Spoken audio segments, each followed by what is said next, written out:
गर्छु डाक्टर सलिल देवकोटा। उहाँ चाहिँ NESS Nepal environmental and scientific services private लिमिटेडका म्यानेजिङ डाइरेक्टर हुनुहुन्छ। उहाँले चाहिँ मैसुर इन्डियाबाट ब्याचलर इन इन्जिनियरिङ गर्नुभएको छ। पछि युनिभर्सिटी अफ डेनमार्क कोलोराडो युएसएबाट इन्भाइरोमेन्टल पोलिसी र म्यानेजमेन्टमा उहाँले चाहिँ मास्टर गर्नुभएको छ। उहाँले धेरै थुप्रै इन्भाइरोमेन्टल रिपोर्टहरू दिनुभएको छ, हाइड्रो पावर सम्बन्धी, रोड सम्बन्धी, रिसोर्स सम्बन्धी, पार्क सम्बन्धी, हेल्थ केयर इन्स्टिट्युट सम्बन्धी। तर आजको उहाँको टपिक छ ग्लिम्सेस अफ द डेभलपमेन्ट, होइन, आजको उहाँको टपिक छ issues and impacts of noise pollution.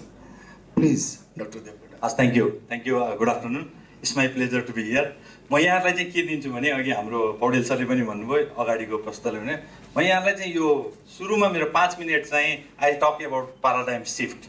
What is paradigm shift, how the development patterns are shifting in each decade. म त्यो बारेमा अलिकति बताउँछु तपाईँहरूलाई। नेपालमा 1960 देखि अहिलेसम्म कहिले सस्टेनेबल डेभलपमेन्ट भन्नुहुन्छ। अब हामी अर्को 2019बाट we talk about green growth. यो तपाईँले क्लाइमेट चेन्ज लट्स अफ बज वर्ड्सहरू चाहिँ तपाईँले सुन्नुहुन्छ इन्भाइरोमेन्टमा, होइन, कसरी यसको चाहिँ भइरहेछ। र सरले अघि भन्नुभयो सस्टेनेबल डेभलपमेन्ट।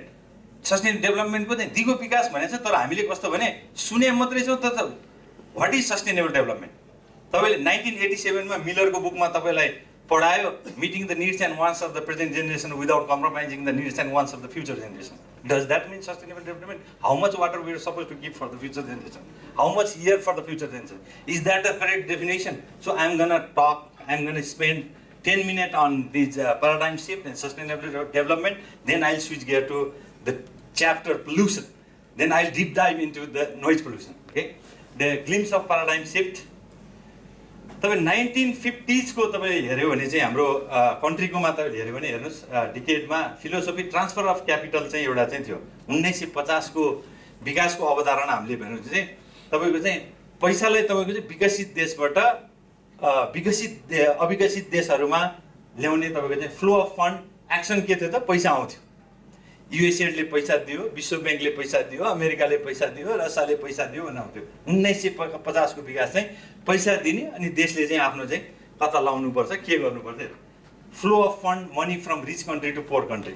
1950s मा तपाईँले हेर्नु भने लेसन्स लर्न के भयो त एक डिकेडमा 1950 देखि 60 सम्म capital alone is not sufficient for development and knowledge is required. पुँजीले मात्रै हुँदैन, त्यसलाई नलेज पनि चाहिन्छ। अब पुँजीको चाहिँ के भन्ने तपाईँको जति क्यापिटल आएको थियो त्यो चाहिँ राइट इन्भेस्टमेन्ट भएन। कुनै चाहिँ राजनीतिमा खर्च भयो, कुनै चाहिँ तपाईँको चाहिँ अनसस्टेनेबल डेभलपमेन्टमा तपाईँको चाहिँ खर्च भयो, होइन। त्यो किसिमले चाहिँ हाम्रो 1960s मा आउँदाखेरि हाम्रो लेसन्स लर्न चाहिँ के भयो त नलेज इज अल्सो रिक्वायर्ड भन्ने चाहिँ एउटा चाहिँ हामीले छ। यसरी चाहिँ तपाईँको चाहिँ प्याराडाइम छ। अब 1960s को मा हामीले हेर्दाखेरि के भयो त 1960s मा जति पनि तपाईँको चाहिँ डेभलपमेन्ट ट्रेन्डहरू आएको छ 1960 देखि 70 को दशकमा, त्यसमा तपाईँको हेर्दाखेरि चाहिँ ट्रान्सफर अफ टेक्नोलोजी आएको छ। पुँजीले मात्र हुँदो रहेछ। अब यसमा चाहिँ त्यो पुँजी सँगसँगै चाहिँ we need to give some sort of technology भनेर टेक्नोलोजी तपाईँको चाहिँ भित्रियो विकसित देशबाट। इम्प्रुभ सिड्स है सरले भन्नुभयो, होइन, त्यस बिजन कार्यक्रमहरू आयो। त्यसपछि तपाईँको चाहिँ व्हिट, मेज, राइस एन्ड ग्रिन रेभोल्युसन चाहिँ सुरु भयो। तपाईँको त्यो किसिमको चाहिँ एग्रिकल्चरमा रेभोल्युसनको चाहिँ तपाईँको चाहिँ चेन्ज भयो। अब यसमा पनि के भयो त हामीले एक दशकसम्म हामीले चाहिँ 1960 to 70 गर्दाखेरि यसको चाहिँ लेसन्स लर्न के हो त only one aspect of development is not sufficient as road, market, inputs etcetera required and development without integration is not successful. त्यो मात्रै दिएर भएन, एग्रिकल्चर प्रोड्युस काहीँ भइरहेछ भने त्यसलाई मार्केट पनि चाहियो। त्यसको लागि हामीले चाहिँ रोड पनि बनाउनु पर्यो, त्यसको लागि हामीले चाहिँ इरिगेसन पनि चाहियो। त्यो गर्नलाई भनेर लेसन्स लर्न के भयो त हामीलाई सपोर्टिङ इन्फ्रास्ट्रक्चरहरू पनि चाहिने रहेछन्। हामी इच डिकेडमा तपाईँले हेर्नु भने हाम्रो चाहिँ नेसनल प्लानिङमा हेर्नु हामी सिक्दै गइरहेछौँ। हामी त्यो किसिमको चाहिँ हाम्रो के छ भने डेभलपमेन्ट प्रोग्रामहरू, डेभलपमेन्ट एक्सन्सहरू चाहिँ अगाडि बढिरहेछ। अब 1960s मा यो भयो। 70s मा तपाईँले चाहिँ 1970s को डिकेडमा हामीले हेऱ्यौँ भने चाहिँ कस्तो किसिमको प्रोग्रामहरू आएको थियो 1970 तिर भन्दाखेरि इन्टिग्रेटेड रुरल डेभलपमेन्ट प्रोग्राम, गाउँ विकास, तपाईँको चाहिँ एकीकृत ग्रामीण विकास कार्यक्रमहरू तपाईँले सुन्नुभएको थियो तपाईँहरूले, होइन।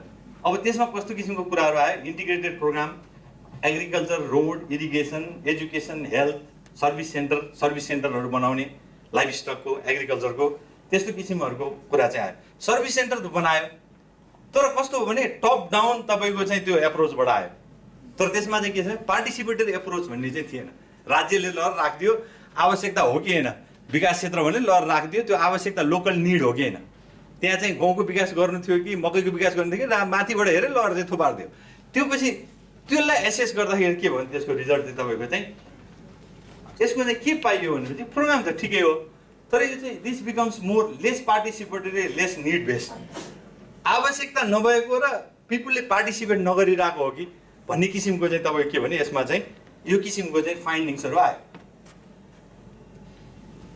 अब 1980s को तपाईँले चाहिँ डेभलपमेन्ट सिफ्ट डेभलपमेन्ट हेर्दाखेरि चाहिँ के भने निड बेस्ड एन्ड पार्टिसिपेटरी डेभलपमेन्टको हामी कुरा गर्छौँ आवश्यकताको पहिचान गर्ने र पार्टिसिपेटरी डेभलपमेन्टको हामी कुरा गर्दाखेरि चाहिँ need assessment and participate action के भयो त निड एसेसमेन्ट र पार्टिसिपेटरी म्यान्डेटरी आयो प्रोग्रामहरूमा चाहिँ तर अब पछि गएर 1980s मा मैले अघि भने तपाईँलाई 80s मा के हो त दिगो विकास त्यसले हुन्छ त हामीले चाहिँ इकोनोमी मात्रै डेभलप गर्दै गएर भयो त what's about the environment and other aspects भन्नु भने चाहिँ तपाईँको के हो 1980s मा आइसकेपछि then globally and at the national context we started talking about the sustainable development के सस्टेनेबल डेभलपमेन्ट त्यसपछि हामीले चाहिँ के भने होइन अबको विकास गर्दाखेरि चाहिँ हामीले सस्टेनेबिलिटी एस्पेक्टलाई पनि हेर्नु पर्दो रहेछ भने चाहिँ 87 मा if you remember 1987 the concept सुरुदेखि नै आएको थियो विकासको कन्सेप्टहरू त थियो तर 87 मा आइसकेपछि के भयो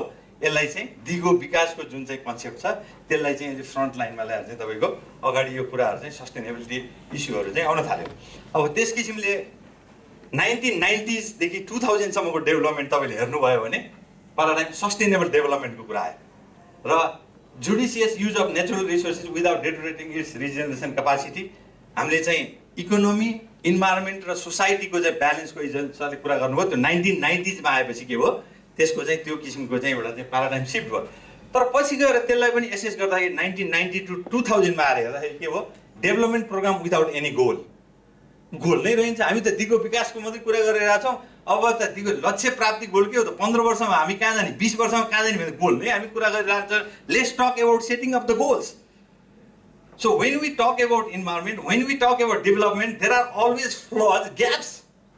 Those things were assessed in each and every decade by the scientists, by the policymakers. They sit together and they dig out the information and they dig out the gaps. And we try to bridge the gaps in each and every decade. So this is what happening. This is what we call paradigm shift. Okay, development program without any goals. Now from 2000 onwards, if you look into the development programs, showed up with certain goals. Okay, so 2001 then you are hearing about the millennium challenge. Okay, millennium development goals. गभर्नमेन्टले पनि के भन्छ जहाँ हेर्दाखेरि पनि तपाईँले जहाजमा जाँदा नि मिलेनियम डेभलपमेन्ट गोल पानीकोमा जाँदा नि मिलेनियम डेभलपमेन्ट गोल एमडिजिज भनेर आएको के भयो अब प्रत्येक कन्ट्रीलाई चाहिँ 2020 सम्म गर्न 2027 सम्म चाहिँ यो goal you have to achieve this goal भनेर चाहिँ तपाईँको now the development programs came up with the certain targeted goals and objectives. Millennium Development Goal, achieve the Millennium Target by 2015 in all sectors, that is development, education, health, poverty, environment. Health मा यो achieve गर्ने, मातृ मृत्यु दर चाहिँ घटाउने, शिशु मृत्यु दर घटाउने, sanitation, all water supply to all the household by 2017 गर्ने भनेर each and every country ले के भयो, they are forced to apply these Millennium Development Goals, challenge goals. अब आयो अब फेरि समस्या सुन्नुहोस् we talk about the setting up of goal we forgot the climate change 2000 पछि आएको तपाईले हेर्नु भने 2000 पछि climate change and global warming has challenged the sustainable development global warming आयो sustainable development कुरालाई त च्यालेन्ज गरिहाल्यो त फेरि new concept emerges new things come up फेरि climate change लाई हामीले अब we talk about climate change र हाम्रो जबमा हाम्रो पोलिसीमा हेर्नु भयो भने नयाँ सेक्टर आइरहेछ कि So you have to cope up with these sectors. So you need to understand the underlying principles in that particular sector and you have to gain the champion. You have to become the champion. You have to deep dive into that concept. So that is the bottom line of this paradigm shift. Now we talk about in 2010 to 2020, we talk about climate resilient development. Okay, one step further, climate resilient plans and programs. all these, we talk about this. So in nutshell, any development plan program should show how cover all the philosophy adopted during different decades and needs to be integrated. So these philosophies, these concepts needs to be integrated into the program, into the the country's development plans, and we need to abide with it. Okay, so this is all about कसरी चाहिँ paradigm shift भयो 1950 देखि लिएर अहिलेसम्म। अब मलाई दिएको topic त अर्कै थियो, बुझ्नु पर्यो। अहिले सरले पनि भन्नुभयो हैन, पढाउँछु पनि college of applied science, saint Xavier's college, national college and university of Oklahoma अमेरिकामा यस्तै यस्तै पढाउँदै जाने हो यही कुराहरू प्याराडाइम शिफ्ट हैन। अब यो पोल्युसनको भन्नुभयो, सरले भन्नुभयो सस्टेनेबल पिरामिड, सस्टेनेबल डेभलपमेन्ट भन्नु हैन। अहिले के रहेछ त सस्टेनेबल डेभलपमेन्ट? मैले पनि इन्जिनियरिङ गरेपछि खालि हो दिगो विकास। के हो दिगो विकास? झुल्लिन दिगो विकास भन्छ, बुझ्दै बुझिनँ 5 वर्षसम्म दिगो विकास। त्यही पढेँ, क्लासमा पनि त्यही लेखेँ, meeting the needs and wants of the present generation without compromise in the needs and future generation. क्लासमा टिचरले 10 को 10 दियो, पास भए गयो। तर बयान यो के हो यो? त्यसपछि तपाईँको मैले सस्टेनेबल च्यालेन्ज फाउन्डेसन भन्ने नेदरल्यान्डमा छ, प्रोफेसर ल्यारी सस्काइन्डले भने मैले त सस्टेनेबल डेभलपमेन्ट बुझिनँ, पढ्न आउनु पऱ्यो भनेर। Then they invited me for the program. गएँ, त्यहाँ गएपछि तपाईँको इन्टरेक्सन भयो। संसारभरिको यो चाहिँ दिगो विकासको एडभोकेट्सहरू त्यहाँ भेला भएर छन्। 70-80जनासँग 1 हप्ता जति बसेपछि अलिकति मैले बुझेँ जस्तो भयो। के बुझेँ त मैले भने 87मा चाहिँ तपाईँको अहिलेको सन्ततिलाई नि चाहिने, भावी सन्ततिलाई पनि त जोगाउने हिसाबले गर्ने विकास दिगो विकास के मिनिङै बुझिनँ मैले त। कति हावा छोड्ने त, कति पानी छोड्ने त भविष्यको सन्ततिलाई, कति पपुलेसन बढ्छ, हु नोज। यो त इन्कम्प्लिट डेफिनेसन भयो हो। त्यही भएर इन्कम्प्लिट प्याराडाइम सिफ्टलाई राखेर यो डेफिनेसन पनि चेन्ज गर्दै जानुपर्छ भन्यो अर्को साइन्टिस्टले। के हो त डेफिनेसनमा चाहिँ 87मा त्यो भन्यो हामीले, त्यो फ्युचर जेनेरेसन। अब हामीले 90sमा के भन्यो भने वी टक अबाउट, अहिले सरले भन्नुभयो सस्टेनेबल ट्रायङ्गल। सस्टेनेबल ट्रायङ्गल भनेको के हो? समभुज equilateral triangle. So if you keep one aspect, environment in this point, and economy, पैसा त चाहियो डेभलपमेन्ट हुनलाई this point, and individual needs and want, मान्छेको इच्छा आकाङ्क्षा, मलाई रोड बनाइदेऊ, मलाई चाहिँ हाइड्रो पावर चाहियो भन्ने चाहिँ राख्यौँ भने यो इन्टरचेन्ज गर्दाखेरि पनि सस्टेनेबल ट्रायङ्गल त के हुन्छ? ढल्दैन, ब्यालेन्स हुन्छ हैन। तपाईँले इन्भाइरोमेन्टको बारेमा धेरै कुरा गर्यो भने के हुन्छ? इन्डस्ट्रीलाई असर पर्छ, इन्डस्ट्री नै आउँदैन, प्लान्ट पोलिसी बढी भयो भने। अनि इन्भाइरोमेन्ट मात्र कुरा गरेर हुन्छ? क्लिन एयर क्लिन वाटर होला देशमा इन्डस्ट्री नै हुँदैन। राम्रो देश त हो छैन हाम्रो चाहिँ, फेरि उयो हुन्छ। इकोनोमीको मात्रै कुरा गरे, इन्डस्ट्री लिएर आयो तपाईँले, you have many industries but you forget about environment. Delhi जस्तो हुन्छ, जहाँ जाने पोल्युसन, तपाईँको इन्भाइरोमेन्टको प्रब्लम भयो। पैसा त देशमा भरभर्ती छ, पर capita income maybe goes up. अब निड्स एन्ड वान्ट जति भन्यो नि, मान्छेलाई इच्छा र निड र ग्रिडमा तपाईँको हामीले छुट्याउन सकेन भने के हुन्छ? जहिले नै आन्दोलन। अहिले सरले भन्नुभयो भने आन्दोलन भन्छ। हामीले अब के भयो 1990sमा, then the advocates think that if we find a particular locus which can balance all these kind of three things, then that particular locus of this particular point is a point of sustainability. त्यो चाहिँ दिगो विकास हो भन्नु हो। फेरि 90 सम्म त्यही पढाएँ मैले, 95 सम्म यही ट्रायङ्गल थियो, थिएन। फेरि यहाँ तपाईँको यो माओवादी आन्दोलन भयो, के भयो कसो भयो, राजनीतिले अर्को रूप लियो, फेरि बुझिएन। हेर्नु, नेताले जता भने विकास त्यतै जान थाल्यो। अहिले सरले भने जस्तै अहिले राजनीति तपाईँको चाहिँ त्यसपछि रिलिजियस प्रब्लमहरू आउनु थाल्यो, हाम्रो अनेक धर्महरू आउनु थाल्यो। त्यो सेन्टिमेन्ट रिलिजियसलाई पनि तपाईँको चाहिँ हामीले चाहिँ अनर गर्नु पर्यो, रिलिजनलाई पनि अनर गर्नु पर्यो, कल्चरलाई पनि अनर गर्नु पर्यो, नेतालाई पनि सलाम ठोक्नु पर्यो। भनेपछि के भयो अबको डेभलपमेन्ट के भयो? No forget about sustainable triangle, the more sustainability and the more stable is the pyramid. So let's talk about the pyramid. So we draw another quadrant and try to reach there, and we form a pyramid. Now this is called the sustainable pyramid. Now we have not found any other solution than sustainable pyramid at this juncture.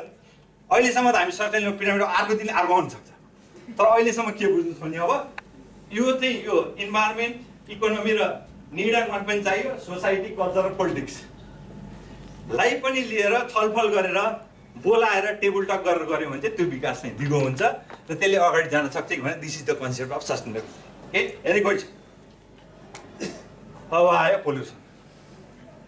भन्न त भन्यो कति पढिरहनु भएको जहिले पनि मैले भन्छु मेरो त्यो 8 वर्षको छोराले नि पोल्युसनै पढ्छ ब्याचलरमा पढ्ने छोरीले नि पोल्युसनै पढ्छ वाट्स द डिफरेन्स टेम्पोमा चढेर जान्छु बुढी आफैले वायु प्रदूषण भयो भने नाक थोनिरहन्छ वाट्स द डिफरेन्स पर्सेप्सन तपाईँले कुनै हेरेर पनि थाहा पाउनुहुन्छ पोल्युसन कुनै सुँगेर पनि थाहा पाउनुहुन्छ कुनै चाखेर पनि थाहा पाउनुहुन्छ कुनै टेस्ट गरेर पनि थाहा पाउनुहुन्छ ओके सो द इन्ट्रोडक्सन के भयो त त्यो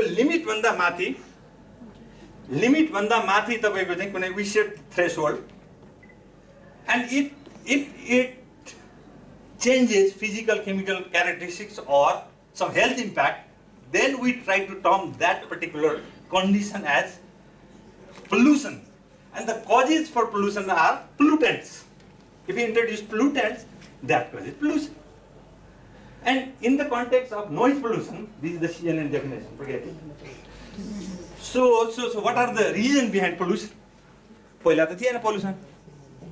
के भन्थ्यो एउटा तपाईको चाहिँ गाउँ नछेडिकन एउटा धाराको पानी खायो भने मान्छे धेरै बाँच्ने हुन्थ्यो बुढाबुढीहरूले they used to live hundreds of years हाम्रो अहिले हामी के छ गाउँ छ डडेलधुरामा बस छ काठमाडौँमा हैन अनि कलेज छ तपाईको चाहिँ भक्तपुरमा जताततैको पानी खान्छ फोहोर पानी क्लिन वाटर छैन so we are adapted with these cultures change cultures हैन के भयो त मोर सोफिस्टिकेटेड लाइफस्टाइल बिहान उठ्यो हिँड्ने हतार छ जङ्क फुडै खान्छौँ हैन गाडीमै चढ्छौँ अब ग्रोइङ निड्स अफ पिपल हाम्रो आफ्नो चाहिँ आवश्यकताहरू बढ्दै गयो needs and wants accelerated rates of human and economic activity बढेर के हो त lots of pollutions air pollution water pollution noise pollutions so we talk about air water land noise different sets of pollution even the thermal pollution if the water temperature goes up like 27 degree 30 degree it affects the aquatic life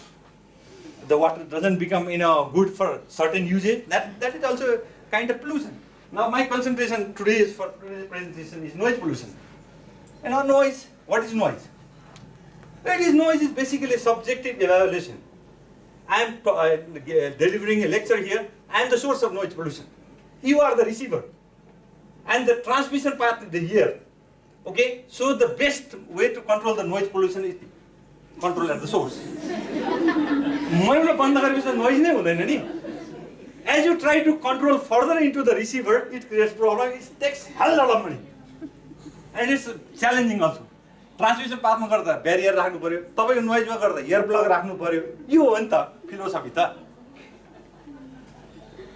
सानो गर्दै पछि के हो and remember my friend noise is a subjective evaluation it differs from person to person place to place and time to time तपाई cinema हलमा cinema हेर्न जानु भएको छ नोइज भयो भने ठटाउँदैन अर्कोले the purpose of theatre to for enjoyment तपाईलाई फरक कसरी पर्न सक्छ भने you may not like like certain kind of music but certain person तपाईलाई ज्याज मन नपर्ला त्यो तपाईलाई नोइज हुन सक्छ कि कसैलाई मन पर्छ भने उसलाई चाहिँ त्यो चाहिँ प्लेजेन्ट साउन्ड हुन्छ okay and differs from time to time राति के हुन्छ कुकुर भुक्या भने ठुलो साउन्ड सुनिन्छ घडीको टिकटिक पनि छैन why because there is no background noise at night राति ब्याकग्राउन्ड नोइज चाहिँ हुँदैन ब्याकग्राउन्ड नोइज त गाडी पनि चलाए हुँदैन मान्छे पनि सब सुत्या हुन्छ नि त सानो नोइज पनि ठुलो सुनिन्छ दिउँसो के हुन्छ ब्याकग्राउन्ड नोइज हुन्छ हामी बोलेको ड्याम्पिङ हुन्छ साउन्ड त्यो टाइमले पनि के हुन्छ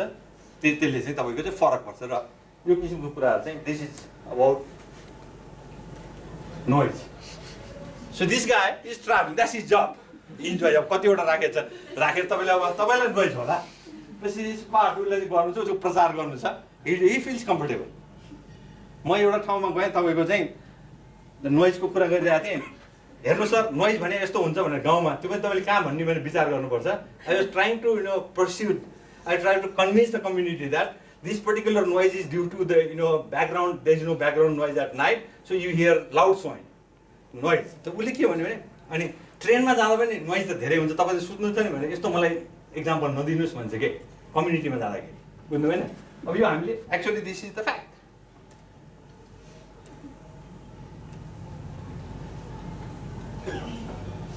अब साउन्डको तपाईको चाहिँ आफ्नो चाहिँ रिदमिक हुन्छ तपाईले चाहिँ हामीले चाहिँ म्यु र ल्याम्डाको तपाईले पढिरहेछ नोइजको चाहिँ के हुन्छ, इट क्रिएट्स जेरिङ इफेक्ट त्यो बाहेक पनि, र it gives unpleasant effect to your ear. र तपाईँको तेल मेकानिजमले गर्दाखेरि चाहिँ के हुन्छ, it exceeds the certain level exceeds गरेपछि then we call that noise. Okay, NOS aggressive sleep interference हामीले प्र्याक्टिसहरू गर्छौँ, नोइजमा धेरै रिसर्च गऱ्यौँ, we did research and we try to develop noise acoustics also. Noise कसरी चाहिँ बेरियरहरू कन्ट्रोल गर्ने भन्दा these are the sounds, cracking तपाईँको चाहिँ ड्रिलिङ गर्दाखेरिको होइन, एयरक्राफ्टको सर्टेन साउन्डहरू चाहिँ के हुन्छ तपाईँको, र पर्टिकुलर इक्विपमेन्टहरूलाई पर्टिकुलर सेटिङ्सहरूमा चाहिँ नोइजको स्ट्यान्डर्ड त्यहाँ हुन्छ। Beyond that standard if any you hear that decibel level of intensity, then we call that particular sound as noise. Okay, so the definition: any unwanted that penetrates the environment is noise pollution. In general, noise pollution refers to any noise irritating to one's ear which comes from an external source. Subjective behavior differs from place to place, time to time, and person to person. Okay, तपाईलाई बिरामी हुनुहुन्छ भने सानो स्वरले पनि चिडचिडाट हुन्छ। If you are concentrating and your sister or brothers come and try to talk with you in examination time, you become pampered. तपाईँलाई रिस उठ्छ, तपाईँको पर्पज एक्जामिनेसन कन्सन्ट्रेट, अलिपछि गफ गर्न आयो भने तपाईँले भुल्नुहुन्छ के। सो टाइमले तपाईँको फरक पर्छ कि कस्तो हो है। नोइजले चाहिँ त्यसरी चाहिँ हुन्छ, it creates unpleasant or jarring effect to our ear, it differs from place to place. मैले अघि भने तपाईँलाई sources of noise: street traffic, rail roads, airplanes, construction, consumer product, religious, cultural noise. Ram Janaki मन्दिरकोमा तपाईँको चाहिँ रथ तान्दाखेरि धेरै नोइजहरू हुन्छ नि, रिलिजियस नोइज पनि हुन्छ, कल्चरल पशुपतिमा पनि तपाईँको नोइज हुन्छ, but you don't consider it as noise. घन्टा बजाइरहेको भगवान्लाई भनेर तपाईँ गर्नुहुन्छ, actually it is generating more noise, it may be hazardous to your ear तर हामी के हुन्छ, धर्मको नाममा हामी त्यसलाई एक्सेप्ट गरेर हुन्छौँ कि। अब तपाईँको प्लेनमा जाँदाखेरि के हुन्छ भने, you have heard about the sonic boom, take off र ल्यान्डिङमा तपाईँको चाहिँ बढी हुन्छ है। And we called take off गर्दाखेरि त्यो एयरक्राफ्ट प्रेसरले गर्दाखेरि चाहिँ एयरपोर्ट छेउछाउमा बढी आउँछ है। र नोइजकोमा के हुन्छ भने तपाईँको त्यो next is we call occupational hazard. पाइलटहरूले चाहिँ कान कम सुन्ने हुन्छ, because they are expose to noise most of the time and they are susceptible to cosmic radiation. आकाशमा हिँड्दाखेरि कस्मिक रेडिएसन बढी हुन्छ, then they are we called it occupational hazard. कामकोले गर्दाखेरि चाहिँ तपाईँको चाहिँ हुने त्यो किसिमको चाहिँ प्रब्लमहरू हुन्छ। So if you talk about the noise, so how do we rate noise? हामीले चाहिँ के गर्छौँ भने तपाईँको चाहिँ स्पिचलाई पनि के हुन्छ भने, you need a certain intensity to hear that voice. सुन्नुभयो, व्हिस्परिङ सुन्नु न नि। So I need to have intensity of 25 around 20 to 25 decibel of I need to produce that particular sound to hear from your side. 25 decibel भन्दा कमको sound तपाईँले सुन्दै सुन्दैन, व्हिस्परिङ भन्छ कि, कानी खुसी गरे हुन्छ नि, यहाँ नजिकैमा तपाईँ सुन्दैन। त्यो किसिमले के हुन्छ भने बेडरुममा, लाइब्रेरीमा के हुन्छ, हामीले लाइब्रेरीमा नोइजको स्ट्यान्डर्ड राख्छौँ, त्यो त पढ्ने ठाउँ हो नि त, बेडरुम सुत्ने ठाउँ हो नि त, नोइजको स्ट्यान्डर्ड हुन्छ। तपाईँको चाहिँ हेभी ट्रकलाई पनि तपाईँको चाहिँ त्यो लेभल गर्नै सक्नु, you cannot control it. Certain चिजको लागि के हुन्छ, तपाईँको थ्रेसहोल्ड दिएको हुन्छ। र जेट इन्जिनलाई पनि तपाईँले धेरै, जेट इन्जिन तपाईँले कङ्कर्ड प्लेन आउँदाखेरि चाहिँ हाम्रो चाहिँ सिजाइल फुट्यो भनेर भन्छ तपाईँले, बिकज अफ भाइब्रेसन। तपाईँले त्यसलाई कम गरेर ल्यायो भने के हुन्छ भने, that may not be economically feasible, गर्नै सक्दैन क्या त्यो। तपाईँले कुनै कुनै कम्प्रेसरहरूमा you cannot control the noise. If you try to for a single compressor in one of the soft drinks manufacturer in Kathmandu, I am not going to tell you the name, to control the noise we spend 3 crore rupees. कम्प्रेसरको noise नेपालको स्ट्यान्डर्डभित्र ल्याउनलाई you need to develop enclosures. Okay, so the cost is associated with every control measures. Noise यो चाहिँ के हो त, नोइजको चाहिँ स्ट्यान्डर्डहरू चाहिँ यसरी गर्छ तपाईँले चाहिँ। अब यो के हुन्छ भने बाहिरतिर चाहिँ के हुन्छ, जस्ट अपोजिट, एयरपोर्टको छेउछाउमा त्यहाँ चाहिँ के हुन्छ भने property value goes down because of noise pollution. People are pretty much aware and they are very conscious about the environment. Here you go to airport side, property value goes up. So no logic work in this country. Noise derive from nausea meaning sea सिकनेसबाट चाहिँ यो चाहिँ derive भएको हो। Noise is among the most pervasive pollutants today. Noise is unavoidable for many machines. You cannot avoid. If you try to avoid it, it becomes costly. We experience noise in a number of ways: environmental, cause and victim, generated by other, second hand. Noise negatively affect human health and well-being. How I am going to explain. And noise को के हुन्छ भने यहाँले पढ्नु भएको छ, noise त जोडिँदैन के फेरि, त्यो चाहिँ तपाईको चाहिँ अर्थमेटिक एडिसन हुँदैन, नोइज चाहिँ जहिले पनि लग हुन्छ। मैले पनि यहाँ बोलिरहेको छु आइएम जेनेरेटिङ 60 डेसिबल मेरो चाहिँ नोइज छ, अर्को सरले पनि 60 डेसिबल, त्यो 120 डेसिबल भने त तपाईँको कानमा असर परिहाल्छ, लक हुन्छ कि त्यो भएर क्या दुईवटा 60 डेसिबल भयो भने तपाईँले सुन्ने नोइज चाहिँ 63 डेसिबल हुन्छ, लगरिथमिक एडिसन हुन्छ नोइजकोमा चाहिँ, त्यो कुरा तपाईँहरूलाई थाहा छ। ओके, नेपालको सिनारियो नोइजको बारेमा धेरै भनिरहेको छ तर हामी फलो गर्दैनौँ। भर्खर चाहिँ तपाईँको चाहिँ हाम्रो चाहिँ यो चाहिँ नोइज कन्ट्रोल गर्नलाई चाहिँ तपाईँको चाहिँ यो हङ्किङहरू चाहिँ ब्यान गरेको छ। नेपालको धेरै इन्डस्ट्रियल स्ट्यान्डर्डहरूले पनि नोइज गर्नुपर्छ र for your information, for filing any environmental lawsuit there is a common word called टोट, TORT. टोट means common law. Okay, when we talk about tort basically covers 3 aspects: negligence, nuisance and trespassing. वातावरणमा trespassing, तपाईँको जग्गा define गरेको छ, तपाईँ घरभित्र कोही अर्को आउनु पाउँछ नसोधिकन, पाउँदैन नि, तपाईँको मौलिक हक अधिकार छ। न्युसेन्स भनेको तपाईँलाई राति सुतिरहनु भएको छ, छेउले लाउड स्पिकर खोलेर तपाईँको निद हराम गरिदियो भने तपाईँ बाँकी राख्नुहुन्छ, त्यसलाई कहीँ जानु पर्दैन, तपाईँले मुद्दा हाल्न सक्नुहुन्छ, तपाईँको नैसर्गिक अधिकार छ। ओके, अर्को तपाईँको चाहिँ ट्रेसपास, नेग्लिजेन्स, न्युसेन्स। तपाईँ फुटपाथमा हिँडिरहनु भएको छ, मोटरसाइकल ल्याएर तपाईँले हिर्काइदियो भने footpath is for walking, for pedestrians, they are not supposed to drive motorbike in footpath. तपाईले लसुट फाइल गर्नुहुन्छ। Remember my friend, there are strong 3 word tort for letter and the trespass, negligence, nuisance. On that ground, with this inherent right, you can file a lawsuit. Noise पनि त्यही हो। र मैले कतिवटा केसहरुमा चाहिँ तपाईको नोइजको लागि मैले मुद्दा हालेको छु। छिमेकी तपाईको चाहिँ आउने त्यो ग्रिलवालालाई, राति ट्याङ्कर ल्याउनेलाई, युनाइटेड स्कुललाई मुद्दा हालेर तपाईको चाहिँ कोर्टसम्म पनि घिसारेछ। तपाईँ गर्नुहुन्न, त्योबाट तपाईँ सफर हुनुहुन्छ। मलाई आछ कति केस आउँछ, ग्रिलवालालाई सुत्न दिएन सक्छ भने कति पैसा दिनुहुन्छ, म हालिदिन्छु मुद्दा। त्यो भएर तपाईँसँग पावर छ क्या, how to use it, you need to find ways how you're going to apply it. So you need to understand all these principles and concepts lying behind it. Okay? However, it's interesting. के रहेछ त भनेर तपाईको चाहिँ हेर्यौं, noise त हेर्नु पर्यो नि त के रहेछ भनेर। हामीले नाप्यौं, हामीसँग लेटेस्ट इक्विपमेन्ट थियो तपाईको, हैन? त्यो इक्विपमेन्टले नाप्दाखेरि के भयो भने माओवादीको बेलामा त त्यहाँ चाहिँ त्यो सोर्समा चाहिँ राख्ने तार ल्याएर यहाँ त मेजर गर्नु पर्यो, रोडको नोइज गरेर ती गर्यो भने त गाडीले हान्दिहाल्छ। हामीलाई 2-4 चोटि चाहिँ आर्मीले पनि उठाएर ल्याएर यसले चाहिँ बम फिट गरेर चाहिँ के हो भनेर स्पष्टीकरण, देश यस्तो छ क्या तपाईको, रिसर्च हो भनेर। अब हुनुहोस् नहुन पनि सक्छ, त्यही बेलाको चाहिँ तपाईको स्याम्पल हामीले हेर्यौं, धेरै साइडमा हेर्यौं। अब काठमाडौँमा छैन, किनभने नेपालको नोइजको स्ट्यान्डर्ड तपाईँ राख्दाखेरि हामीले गभर्मेन्टलाई एउटा रेकमेन्डेसन दिएको थियौँ के। अन्त कहाँ गर्ने भने काठमाडौँ भ्यालुमा हेरौँ, बाहिर पनि हेरौँ न रिलिजियस नोइज कस्तो रहेछ भनेर। यो चाहिँ अनि मेजरमेन्ट गर्दाखेरिको एक्जाम्पल काठमाडौँ, ललितपुर, भक्तपुर, कीर्तिपुर, जनकपुर हेर्दाखेरि तपाईँको चाहिँ अनि त्यहाँ पनि कस्तो हुन्छ भने हाम्रोमा के छ भने we don't have land use planning क्या। हाम्रो यहाँ मान्छे बस्ने, यहाँ उद्योग, यहाँ विद्यालय, यहाँ चाहिँ हेल्थ सेन्टर भन्ने छैन नि त। हेफाजत मान्छे पनि त्यही छ, मोमो पसल पनि त्यही छ, अनि त्यहाँ माथि ब्याङ्क पनि त्यही छ, सबै छ। You can not define which way, होइन?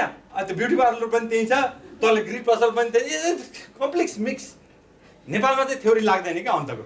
अन्त चाहिँ रेसिडेन्सियल एरिया भने हुन्छ, त्यसपछि तपाईँ कमर्सियल एरिया भने हुन्छ, इन्डस्ट्रियल एरिया भने हुन्छ। You can not have other activities besides the defined zone क्या। यहाँ जम्मै छ खिचडी भने गाह्रो छ भने रिसर्च गर्नलाई नि गाह्रो छ क्या। So you need to have a ample limitation and justification while you conduct the research. America यो हुन्छ, बेलायत यो हुन्छ, हाम्रो देशमा चाहिँ हुँदैन भन्नुपर्छ पहिले। तपाईँले कट पेस्ट गर्नुहुन्छ क्या, don't do that. It won't apply to our context. Principle and the measurement might apply but the settings may not apply at all. High traffic area भन्यौँ हामीले छुट्यायौँ आफ्नै किसिमले। कमर्सियल कम रेसिडेन्सियल एरिया, त्यहाँ पसल पनि हुन्छ, रेसिडेन्सियल पनि हुन्छ क्या। त्यहाँ घर बनाए तलतिर त पसल हुन्छ, सटर खोल्या हुन्छ, त्यसलाई के भन्ने? How you gonna define? Commercial cum tourist area, Thamel पनि छ, टुरिस्ट पनि छ, हिँडिरहेको छ, commercial heterogeneous mix. New residential area like Bhainsepati, धनीमानी बस्ने, एकदम क्वाइट बस्ने, गाडी लिएर मात्रै जाने। So that's old residential area. Maru Indrachowk त ओल्ड रेसिडेन्सियल हो नि त। You can not, so you need to have those kind of distinction and those 38 sample sites were the measuring time also differs, daytime noise, morning noise, evening noise, and you need to compare with the L equivalent kind of thing. So here is the findings. So L mean, L max, L equivalent, day night average, 95% accidents, all those kind of things. So these are the measuring stations. काठमाडौँमा कस्तो रहेछ त्यो high traffic कमर्सियलमा हेराउनु त भने यो चाहिँ नोइजको चाहिँ तपाईँको चाहिँ यसरी चाहिँ मेजर गर्दाखेरि ललितपुरमा यो एरियाहरूमा तपाईँको लगनतेल सातो बाटो यसमा चाहिँ मेजर भयो होइन। यसरी चाहिँ तपाईँको चाहिँ यो नोइज मिटर राख्दाखेरि यो चाहिँ मेजरिङ स्टेसन्सहरूमा नोइज कसरी चाहिँ मेजर हुन्छ भनेर हेर्दाखेरि कीर्तिपुरमा तपाईँको चाहिँ यो टियु गेटहरूमा, जनकपुरमा चाहिँ तपाईँको रिलिजियस टाइममा जानकी चोकहरूमा, अनि इन्डस्ट्रियल एरियाहरूमा industries generate different types of noise and for measuring noise in industrial area you need to have a separate instrument. It's not mobile. You need to station an instrument for 24 hours and they gives the automatic reading. So the noise in industrial area is pretty much different. So we try to find out the measurement of noise within the Balaju and Patan industrial estate, and within the industrial estate also there is a Chirag firm, there is a pharmaceutical, there is a wire industry, there is multiple soft beverage, those kind of things. So our high traffic area. So let's come to the findings. I'll give you the findings. This is the findings. So findings are interesting. Comparison of day-night sound pressure level equivalent of industrial area with international standards. So after measuring all the outcomes of the industrial area, what we found out. Your technology, right? The first one. Okay. हामीले तपाईको यो Balaju technical institute छ नि बालाजुमा यहाँ गर्यौं, बालाजु यन्त्रशालामा गर्यौं, चिराग फर्ममा गर्यौं, बालाजु इन्डस्ट्रियल टेक्सटाइलमा गर्यौं, हिमाल टेन्टमा गर्यौं, पाटन इन्डस्ट्रियलमा गर्यौं हैन। हाम्रो रिजल्ट कस्तो आयो भने तपाईको यस्तो आयो। यो चाहिँ छ नि यो हाम्रो फाइन्डिङ्स, यो कालो डट छ नि। अनि त्यो फाइन्डिङ्सलाई we try to correlate with international standards के। हाम्रो त यो आयो इन्टरनेशनल स्ट्यान्डर्डमा के रहेछ भने हेर्दाखेरि यो चाहिँ तपाईको यो स्ट्यान्डर्ड अमेरिकाको स्ट्यान्डर्ड, इन्डस्ट्रियल एरियामा अमेरिकाको स्ट्यान्डर्ड करिब 55 डेसिबल जति छ। किनभने त्यो इन्डस्ट्रीमा नि काम गर्छ मान्छेहरू, नोइज कम गर्नुपर्छ भन्ने उनीहरूको चाहिँ एउटा 55 डेसिबल छ नोइज एन्क्लोजर राखेको छ हैन यो। अनि यो माथिको चाहिँ हामीले इन्डियन स्ट्यान्डर्ड हेरौँ हाम्रो छिमेकी राष्ट्रको के रहेछ भनेर हेर्यौँ कि हामीले हैन। र हामीले हेर्दा हामीले के फाइन्डिङ पायौँ भने हामी छिमेकी राष्ट्रभन्दा गतिले भेटेका छौँ। हामी सधैँ हामीलाई चाहिँ नेपाल नराम्रो छ भन्थ्यो नि त, हेरौँ त हामी पनि भनेर। So I did that presentation in Delhi also. तिमीहरूभन्दा त हामी राम्रो छौँ है नोइजमा, त हाम्रो चाहिँ सुरक्षित छन् कामदारहरू, उनीहरूको बढी नोइजी छ। अमेरिकाको त हामी मिट गर्न सकेनौँ, उनीहरू धेरै उ छन्, तर हामी we are pretty good. This is American, this is Indian, this is American, यो स्ट्यान्डर्ड। अब यसमा पनि तपाईँको हेर्दाखेरि हामीले यसको डिफरेन्सियल इन्टरप्रिटेसन, यो चाहिँ हामीले चाहिँ रेसिडेन्सियल एरियामा हेर्दाखेरि नाइट आवर अफिस आवर यसरी गर्दाखेरि यो चाहिँ तपाईँको चाहिँ डिफ्रेन्ट। मलाई वास्तवमा 45 मिनट दिनुभएको थियो, सरले 20 मिनटमा सिध्याउनु भन्नु, 20 कि 25 minute. I am trying to squeeze this things up है, मलाई मेरो गल्ती छैन है, पहिले मैले भएको थियो। अब यहाँ त्यो भएर 5 मिनटमा पेलबाल गर्छु, डोन्ट वरी।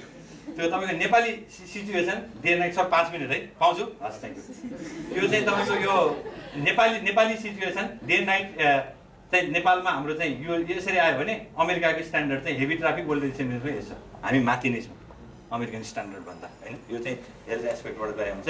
अब यो जम्मै प्लट गर्दाखेरि यो चाहिँ तपाईँको चाहिँ जापानिज स्ट्यान्डर्ड WHO को आफ्नै स्ट्यान्डर्ड चाहिँ गर्दाखेरि हामी चाहिँ यो छौँ, हामी यसरी छौँ। यो चाहिँ तपाईँको अमेरिकाको ब्रिजपोर्ट सिटीको, यो चाहिँ तपाईँको चाहिँ जापानको स्ट्यान्डर्ड, यो चाहिँ तपाईँको WHO गाइडलाइन हैन। हामी चाहिँ यो छौँ भनेपछि we are not good in noise pollution. हामीलाई वान अर अदर वे तपाईँको चाहिँ यसले पिक्चर दिन्छ कि बोलिरहनु भन्दा तपाईँको चाहिँ।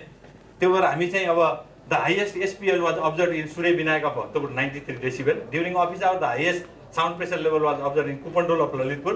The day night average value 74.36 decibel was observe in high traffic area and the lowest was observe at new residential area. यसरी चाहिँ हामीले चाहिँ के छ भने नोइजको एउटा चाहिँ एसेसमेन्ट गरेर यो चाहिँ फाइन्डिङहरू चाहिँ हामीले गर्छौँ। र based on this findings we try to give recommendation to government and try to bring this noise level to a susceptible level that is within the standard. Okay, when we talk about Nepal, we try to bring within the Nepali standard. When we try to international standard, it is up to the company. Okay, यो किसिमले जानी तपाईको hearing ability छ कि छैन भनेर हेर्नखेरि चाहिँ अडियोमेट्रिक test गर्न मिल्छ। तपाईलाई कानमा एउटा डिभाइस लगाइदिने, हामी डिफ्रेन्ट नोइज दिन्छौँ त्यहाँ। तपाईले सुन्नु पनि त 25 डेसिबलमा हो, तपाईले 25 डेसिबलमा मेरो नोइज सुनेन भने तपाईको नोइजको हेरिङ क्यापासिटी गइसक्यो, तपाईलाई 30 डेसिबल दिनु भने कान कमजोर भयो।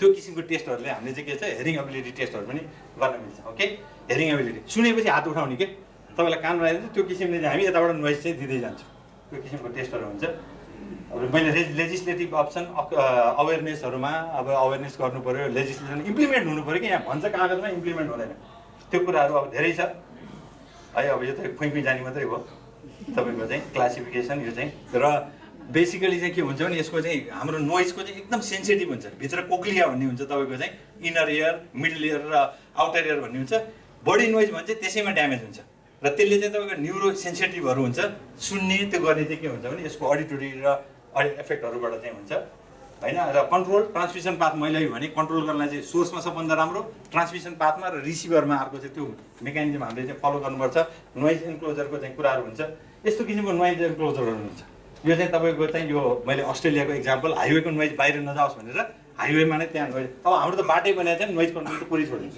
थाहा पाइरहेको यस्तो किसिमको चाहिँ तपाईँको चाहिँ कन्ट्रोलहरू हुन्छ नोइज कन्ट्रोल रेलवेहरूमा नोइज बाहिर नजाओस् भनेर होइन हाइवेहरूमा अनि यो चाहिँ तपाईँको हामीले चाहिँ रिस्क म्यानेजमेन्ट वर्क प्लेसमा चाहिँ कसरी नोइज चाहिँ रिस्क भइरहेको हुन्छ भनेर चाहिँ हामीले चाहिँ रिस्क एसेसमेन्ट टुल्सहरू चाहिँ युज गर्छौँ त्यसपछि तपाईँको चाहिँ यो एउटा सानो हेर्नु हो भने यसले चाहिँ तपाईँको चाहिँ के गर्छ भने यसले बडी नोइज क्रिएट गर्छ भने हामीले चाहिँ ड्याम्पेनिङ गरेर यस्तो किसिमको चाहिँ टाइप गऱ्यो भने के हुन्छ थरथर हुँदैन कि भाइब्रेसन कन्ट्रोलको चाहिँ मेकानिजमहरू यो हामीले इन्डस्ट्रीमा गर्छौँ तपाईँले चाहिँ नोइजबाट बाहिरबाट बसेर काम गर्ने ग्लास राखेर चाहिँ बाहिरबाट बसेर काम गर्यो कम्प्युटर तपाईँको चाहिँ मेकानिजम यसरी गऱ्यो भने पनि नोइज कन्ट्रोलर हुन्छ तपाईँले के गर्नु भएन भने मलाई एकदम कान दुख्छ जहाजमा हुँदाखेरि देयर आर वेज तपाईँले चाहिँ त्यो मेकानिजम इयर प्लग्सहरू लगाउनु भने यस्तो इयर प्लग्सहरू पाउँछ होइन यो इयर प्लग्सहरू लगाउनु भने चाहिँ तपाईँको नोइज चाहिँ तपाईँले चाहिँ ड्याम्पेनिङ हुन्छ तपाईँले चाहिँ कम सुन्नुपर्ने त्यसरी चाहिँ हुन्छ यो किसिमको नोइज रिडक्सनको चाहिँ हाम्रो चाहिँ यो नोइज रिड्युस स्टाफ वर्क प्लेसहरूमा चाहिँ यो नोइज रिडक्सन गर्ने हो होइन पार्टिसन वालहरूको पनि डिजाइन गर्नुपर्ने हुन्छ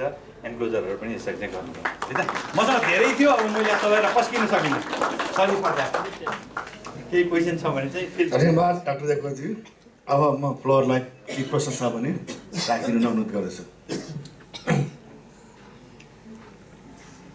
जस्तै नोइज पोल्युसनको कुरा होइन मै सुनिनँ तपाईँले बिस्तारै भन्नु म कहीँ आइपुगेन तपाईँले के चाहियो पिस चाहियो मलाई पनि हजुर जस्तै काठमाडौँमा चाहिँ नोइज पोल्युसन भयो भनेर तपाईँले चाहिँ के अरे हुजुर गर्ने यताउता भन्नुभयो अब जस्तै घरमा त पानी आउँछ अनि मोटर त राति त 1 बजे 2 बजे लगाइरहेको हुन्छ अनि त्यो पानी युज गर्नु पऱ्यो अनि त्यो पानीले गर्दाखेरि मान्छेलाई डिस्टर्ब गरिरहेको हुन्छ अब त्यस्तो केसहरू अब विभिन्न केसहरू छ अब त्यो यति एयर पोल्युसन भइरहेछ काठमाडौँमा भनेर त्यसको मोनिटरिङ गरेर त्यसलाई चाहिँ मिटिगेसन गर्ने चाहिँ सिस्टम चाहिँ कसरी चाहिँ गर्न सक्छ गभर्मेन्टले फेरि अरू पुलिसहरू होइन गभर्मेन्टलाई थाहा छ एयर पोल्युसन छ भन्ने पनि गभर्मेन्टलाई थाहा छ बाटो तपाईँको चाहिँ कच्ची बाटो भन्ने थाहा त गर्दैन गर्नलाई सजिलो छ तपाईँको भने इम्प्लिमेन्ट हुनु पनि पोलिसी पनि हाम्रो देशको मैले अघि भने नि हाम्रो देशको कानुन पनि तपाईँले हेऱ्यो भने एकदम राम्रो छ हाम्रो मोनिटरिङ मेकानिजमहरू पनि हामीले सेटअप गरिन्छ तर नगरिदिएपछि के लाग्छ तपाईँको नगर्नु चाहिँ सबभन्दा के भने त्यो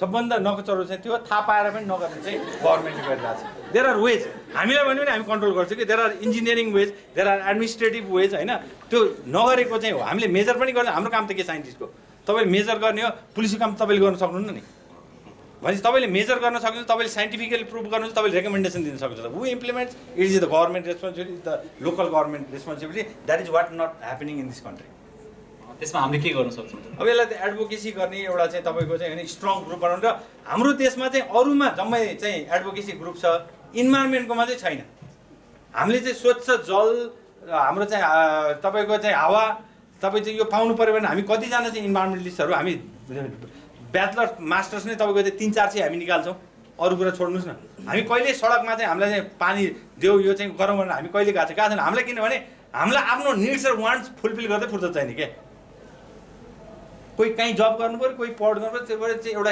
एडभोकेसी एउटा चाहिँ लबी ग्रुप एउटा चाहिँ तपाईँको चाहिँ यो चाहिँ राइट अफ तपाईँको चाहिँ पेपरहरूमा त्यो किसिमले गर्दाखेरि पनि हामीले अलिकति गभर्मेन्टलाई बढी घचघचाउन सक्छौँ कि र आफ्नो इन्डिभिजुअल लेभलमा सरले भन्नुभएको जस्तै इन्डिभिजुअल लेभलमा पनि हामीले चाहिँ अब मोटरसाइकल हर्न बजाउँदै हिँड्नु भएन नि हामीले गर्न सक्ने त गाडीमा हर्न बजाउँदै हिँड्नु भएन नि त्यो किसिमको कुराहरू हामीले घरमा गर्न सक्ने त्यो कुराहरू चाहिँ हामीले चाहिँ अलिकति त्यो एस्पेक्टबाट इन्डिभिजुअल लेभलबाट पनि हामीले चाहिँ गर्न चाहिँ सक्छौँ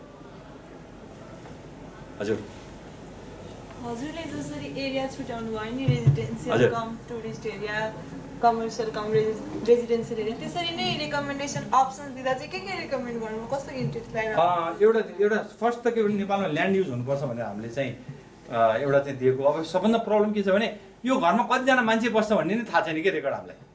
अहिले वेस्टको सरले भन्नुभयो त्योबाट पर क्यापिटा वेस्ट जेनेरेसन कति हुन्छ भन्ने थाहा छैन, त्यसको कतिवटा मोटरसाइकल छ भन्ने थाहा छैन। हामीले ट्रान्सपोर्टेसन वेस्ट भन्दा त एउटा घर हुन्छ 4 तलामा 30 जना 40 जना बसिरहेको हुन्छ, बाध्यता छ भने चाहिँ हामीले ल्यान्ड युज जोनिङ एउटा चाहियो। र इन्डस्ट्रियल एरियामा हामीले कन्ट्रोल गर्न सक्छौँ नि, इन्डस्ट्रियल एरियामा हामीले चाहिँ एउटा बााउन्ड्री बनाएर हामीले चाहिँ कन्ट्रोल गर्न सक्छौँ। रेसिडेन्सियल एरियामा इन्डस्ट्रियल हटायो भने त तपाईँको त नोइज पोल्युसन अटोमेटिक कम हुन्छ कि। यहाँ तपाईँको त मोटरसाइकल वर्कसप पनि त्यही छ, त्यो माथि मान्छे बस्छ अनि नोइज पोल्युसन भयो भनेर कन्ट्रोल गर्छ कि। युनिट टु डिस्टिङ्ग्विस काम हुनुपर्छ। अहिले भनेको जस्तै इन्डस्ट्री नै आएन भने पनि सस्टेनेबल डेभलपमेन्ट हुँदैन, हुनुपर्छ। तर त्यो unit to give a designated space for those different types of polluters and unit to control over it. Sir एउटा क्युरियोसिटी, जस्तै ठमेलाई फ्री भेहिकल जोन गर्न सजिलो भयो होइन, त्यही चिज अर्सनहरूमा गर्न एकदमै गाह्रो छ अरे। अनि यसो केस स्टडी गर्दाखेरि म त्यहाँखेरि के कुरा थाहा पाएँ भन्दाखेरि त्यो नेवारी टिपिकल एरिया भयो, त्यहाँ नेवारहरूलाई भन्न एकदमै गाह्रो छ। यही चिज यदि काठमाडौँको बाहिर या काठमाडौँकै अर्कै एरियामा गर्न परे सजिलो हुन्छ अरे। त्यो एरिया चाहिँ टिपिकल नेवारी भयो भने एकदमै गाह्रो छ अरे, पोलिसीहरू केही लाग्दैन। होइन त्यो पनि होइन, तपाईँको पोलिसी किन लाग्दैन? गरेपछि त तपाईँको यहाँ अहिले मापासी त लाग्यो, लट्ठी लगाएपछि हर्न नबजाऊ भनेपछि त लाग्यो, त लगायो भने लाग्छ। अहिले डरायो भने लाग्दैन, तपाईँको लजिकली गयो भने लाग्छ। इलोजिकल पोलिसी चाहिँ ल्याउनु हुँदैन। अहिले तपाईँको एयर पोल्युसन ब्यान भन्यो नि, तपाईँको चाहिँ यो ओपन बर्निङ पोलिसीले चाहिँ एयर पोल्युसनको स्ट्यान्डर्ड सेट गर्ने होइन। अनि तपाईँलाई चाहिँ त्यो ब्यान गरिसकेपछि त पोलिसीमा मिसम्याच भयो नि। तपाईँले स्ट्रिक्टली इम्प्लिमेन्टेसन गर्न सक्यो, उसलाई बुझाउनु पहिला त बुझाउनु पऱ्यो कि। एकैचोटि गरेर बन्द गऱ्यो भने त वर्षौँदेखि चलिआएको बाउबाजेदेखि त्यो त तपाईँले उसको सेन्टिमेन्टलाई पहिला एड्रेस गर्नु पऱ्यो कि। मेरो 3 पुस्तादेखि मोटरसाइकल ल्याएर तँ को हो भनिहाल्छ नि उसले। हजुर यस्तो हुन्छ वातावरण समस्या, हामीलाई कोलाली यो गर्दा कसो होला भनेर अलिकति डायलग, पब्लिक डायलग बोली अलिकति मिठोमा हामी कमजोरी छौँ कि। नेता पनि आउँछ गाली गर्ने, अहिले प्रधानमन्त्री पनि टर्टरी नि, मन्त्री पनि टर्टरी नि, जनता पनि। हामी एकदम कोलाहलपूर्ण नोइजले गरेर हामी चाहिँ के चिडचिडाट भएको छौँ कि। हामी जम्मै चिडचिडे भएको छौँ कि वास्तवमा। We don't think. And the word I use the word empathy के। एम्प्याथी भनेको के भने मैले तपाईँको जुत्ता लगाएर मैले चाहिँ हेर्नु पऱ्यो तपाईँको लेन्सबाट कति दुख्छ तपाईँले। तपाईँको समस्या के छ भने मैले त्यो समस्या बुझ्दै पो हुन्छ त। भनेपछि एउटाले अर्कोको समस्या बुझेर अलिकति इन्भाइरोमेन्टल प्लानिङ सँगै बसेर गऱ्यो भने त मान्छे नै हो आखिर, बुझिहाल्छ। त्यो कुराको चाहिँ ग्याप छ क्या हाम्रो। थ्याङ्क यू सर, हजुरको प्रेजेन्टेसन एकदम राम्रो थियो। हजुर हस् please go ahead. Good afternoon, sir. My name is Chandini Kesi from GGIC. जुन त्यो वर्कर्सहरूको हेयरिङ क्यापेसिटी मेजरमेन्टको कुरा गर्दै हुन्थ्यो, ओभरअल इन्डस्ट्रियल सेक्टरमा मेजर गर्दाखेरि ओभरअल स्ट्याटस कस्तो थियो एक्चुअली, त्यसको बारेमा जानकारी गराइदिनुहोस् न। त्यसको स्ट्याटस चाहिँ राम्रो छैन। अकुपेसनल हेल्थ एन्ड सेफ्टी भन्ने एउटा स्ट्यान्डर्ड एउटा छ, ओएसएच भन्छौँ हामी। ओसाको 40 आवर्स ट्रेनिङको नेपालमा एक्सपर्ट नै छैन, पहिला छ 2-3 जना मात्रै छ ट्रेन। त्यो एकदम राम्रो सब्जेक्ट हो। तपाईँहरूलाई चाहिँ यो सब्जेक्टमा नि के पढ्ने भन्ने एउटा चाहिँ के छ भने इन्भाइरोमेन्टल साइन्टिस्टहरूलाई, इन्भाइरोमेन्ट स्टुडेन्टलाई चाहिँ त्यो राम्रोसँग ट्रेन्ड छैन कि वास्तवमा। जम्मैजना आए के पढ्ने थाहा छैन, अन्युअल छ तपाईँहरूलाई वास्तवमा। त्यो चाहिँ मार्केट कसरी, मैले प्याराडाइम सिफ्ट भने अब के हुन्छ इन्डस्ट्रीमा त भयावह छ स्थिति। एउटा हाम्रो ल्याक अफ अवेरनेस, अर्को हाम्रो इन्डस्ट्रीवालाले कन्ट्रोल छैन। र सकभर चाहिँ इन्डस्ट्रीवालाहरूको ट्रेन्ड चाहिँ के छ भने, सबैलाई त म जेनरलाइज गर्दिनँ, सकभर यो वातावरण सामाजिकमा खर्च गर्न नपरोस् भन्ने छ कि। एउटा त्यो एस्पेक्टले उसले इयर प्लग दिए नि इयर प्लग लाउने हो कि माग्नु पऱ्यो कि दिनु पऱ्यो, कहिले दिएर लाउँदैन, कहिले त्यो दिएकै हुँदैन क्या। एउटा त्यो। अर्को प्रब्लम मैले के देखेँ भने हार्ड ह्याट हुन्छ नि, त्यसले धेरै मान्छेलाई चाहिँ तपाईँको चाहिँ टाउकोबाट तपाईँको ढुङ्गा खसी के जोगिन्छ। We called it personal protective equipment, PPE होइन। Mask, hard hat, goggles, ear plug भने personal protective, boot, shock proof boot, तपाईँको इलेक्ट्रिक प्रुफ बुट। त्योबाट गर्दा हार्ड ह्याट दिएको ठाउँमा हार्ड ह्याट दिइरहेछ कोरियन प्रोजेक्टमा, उसले त हार्ड ह्याट त पानी डुबाउनु पो युज गरिरहेछ। मसँग त्यसको पिक्चर छ क्या। भनेपछि हामीले कहिले भने त्यो किसिमले गर्दाखेरि हामीसँग एउटा अवेरनेस, अर्को चाहिँ हाम्रो विलिङनेस नभएर चाहिँ बहिनीको क्वेसनमा चाहिँ के भने एकदमै खस्कदो अवस्था छ। इभन हाम्रो पाइलटहरूले पनि त्यो युज नगर्दाखेरि I have lots of like friends captain तपाईँको चाहिँ उनीहरू हेरिङ एबिलिटी घटिसकेको छ कि, कान कम सुन्छ क्या उनीहरूले। पछि गरेर टेम्पोररी हेरिङ लस हुन्छ र अर्को चाहिँ पर्मानेन्ट हेरिङ लस हुन्छ। टेम्पोररी हेरिङ लसमा तपाईँलाई एक चट्कन हान्दाखेरि कान झन्न हुन्छ नि, त्यो टेम्पोररी हेरिङ लस, एकछिन पछि सुन्नुहुन्छ। पर्मानेन्ट हेरिङ लस भने चाहिँ तपाईँको कानबाट रगत आउने, तपाईँको चाहिँ त्यो धेरै साउन्डमा गर्दाखेरि चाहिँ तपाईँको पर्मानेन्ट हेरिङ भने चाहिँ तपाईँले त्यो पर्मानेन्ट हेरिङ लगाउँछ हेरिङ एड लाउनुपर्छ त्यसपछि त्यो किसिमको कुराहरू चाहिँ we face lots of times those kind of issues and problems in industry एकदमै प्रब्लम छ त्यो अकुपेसनल हेल्थ एन्ड सेफ्टीको।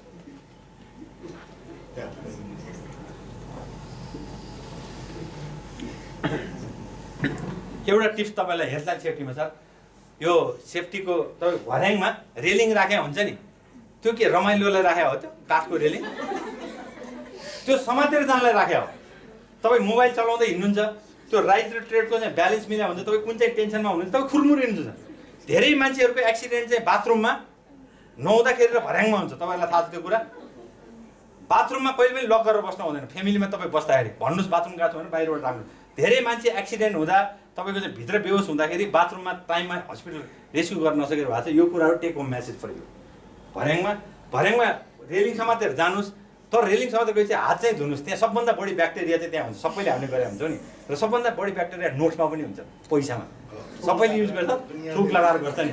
सो त्यो समात्नु पनि पर्छ। इन्भाइरोमेन्ट च्यालेन्ज नसमातिकन सेफ्टी हुँदैन, समात्यो ब्याक्टेरिया समात्नुहुन्छ भनेपछि तपाईँले के हुन्छ, तपाईँ आफू सेफ हुनुपर्छ।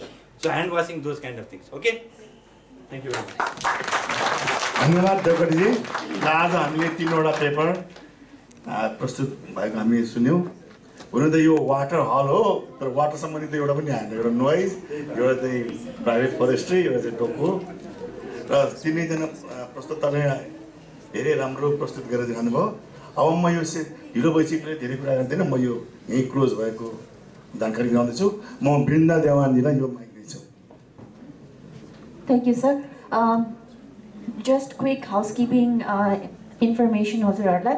If since we are done with the session, तपाईहरु सबैजना तल लन्चको लागि जानु भयो हुन्छ। अनि आफ्टर लन्च चाहिँ हाम्रो नेक्स्ट सेसन चाहिँ प्यानल डिस्कसन चाहिँ हल एयरमा सबैजना नै हामी हल एयरमा प्यानल डिस्कसनको लागि जान्छौँ।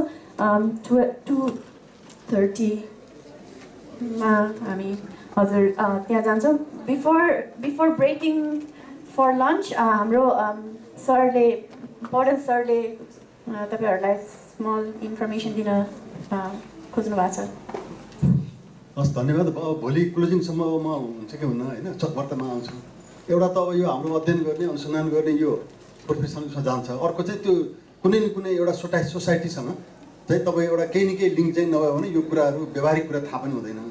त्यसले गर्दा म आफ्नो चाहिँ टोलमा चाहिँ यहाँहरूलाई चाहिँ म स्वागत गर्न चाहन्छु। मेरो चाहिँ यो वडा नम्बर 32 को पेप्सी कोला भन्छ भन्नु चाहिँ हामीले त्यसलाई चाहिँ मनोहर बस्ती भनेका छौँ।